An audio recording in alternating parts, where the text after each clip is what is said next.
ಮಗನನ್ನು ಕೊಂದು ಬಳಿಕ ತಾಯಿ ಮತ್ತು ಅಜ್ಜಿ ಕೂಡ ಆತ್ಮಹತ್ಯೆಗೆ ಶರಣಾಗಿರುವಂತಹ ಘಟನೆ ಬೆಂಗಳೂರು ನಗರದ ಕೋರಮಂಗಲದ ತಾವರೆಕೆರೆ ಬಳಿಯ ಎಸ್ಜಿ ಪಾಳ್ಯದಲ್ಲಿ ನಡೆದಿದೆ.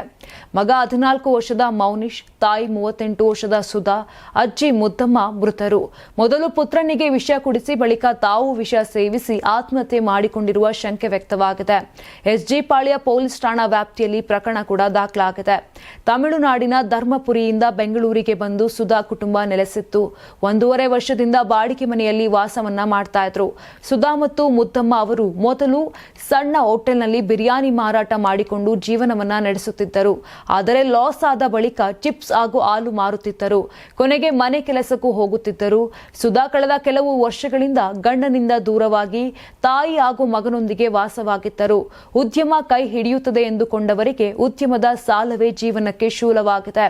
ಪೊಲೀಸ್ ಮಾಹಿತಿ ಪ್ರಕಾರ ಸಾಲ ಕೊಟ್ಟವರು ಒತ್ತಡ ಹೇರುತ್ತಿದ್ದರು. ಮನನೊಂದ ಸುಧಾ ಈ ನಿರ್ಧಾರಕ್ಕೆ ಬಂದಿದ್ದಾರೆ. ಸೋಮವಾರ ಬೆಳಗ್ಗೆ 9 ಗಂಟೆಗೆ ಮೌನಿಶ್ಗೆ ವಿಷ ನೀಡಿ ನಂತರ ತಾವು ಕೂಡ ವಿಷವನ್ನ ಸೇವಿಸಿ ಆತ್ಮಹತ್ಯೆಗೆ ಶರಣಾಗಿದ್ದಾರೆ.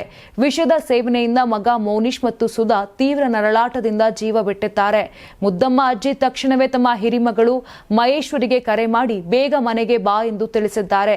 ಬೊಮ್ಮಸಂದ್ರದಿಂದ ಮಹೇಶ್ವರಿ ಮನೆಗೆ ಬರುವಷ್ಟರಲ್ಲಿ ಅಜ್ಜಿಯು ಕೊನೆಯುಸಿರೆಳೆದಿದ್ದಾರೆ. ನೀವು ಸಣ್ಣ ಆಗ್ಬೇಕಲ್ವಾ? ಅದು ಒಂದು ಉತ್ತಮ ಆಹಾರದಿಂದ ಸಣ್ಣ ಆಗ್ಬೇಕಲ್ವಾ? ಪ್ರತಿದಿನ ನಮ್ಮ ಜೀನಿ ಸ್ಲಿಮ್ ನ ಯೂಸ್ ಮಾಡಿ ಯಾವುದೇ ಸೈಡ್ ಎಫೆಕ್ಟ್ ಇಲ್ದಂಗೆ ನೀವು ಸಣ್ಣ ಆಗ್ತೀರಾ.